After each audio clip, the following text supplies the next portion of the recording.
It's been an absolutely exhausting night and now morning for everybody out here at the scene of this horrific building collapse here in Bangkok. This was a skyscraper under construction. It had well over 100 construction workers inside when the 7.7 magnitude quake 600 miles away caused shaking that was so severe here in Thailand that this building came down and the workers had almost no notice.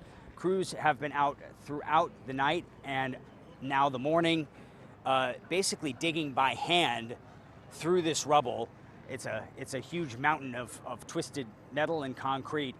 They actually heard a cell phone ringing inside. At one point, they thought they had identified a pocket with some survivors and some people who had died, but then they called off the search for a couple of hours because they just weren't able to get in.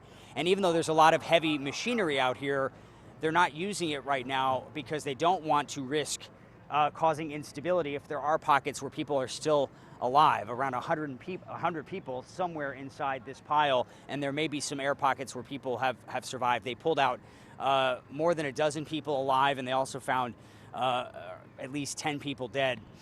It's been absolutely agonizing for the people here in these chairs. These are some of the family members of the construction workers who've been out here basically just sitting, waiting, hoping for any news.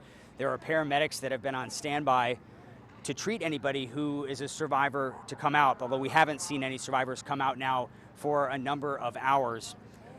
And again, this is 600 miles from the epicenter. The true extent of the damage is in Myanmar, in the city of Mandalay, a city of 1.5 million people, where the videos that have emerged have shown buildings that have collapsed, many buildings that have collapsed, along with a bridge collapse and a really dire situation. In a country that's been gripped in a civil war now for several years, the military junta that controls parts of that country making a rare plea for international aid, but even getting that aid in could be very difficult because there are militias that control certain areas in Myanmar, so they're going to have to navigate all of these military barricades, essentially, just to get in the relief. And at this point, it's still too soon to know exactly how many people in Myanmar, far closer to the devastation than this, are in dire need of help.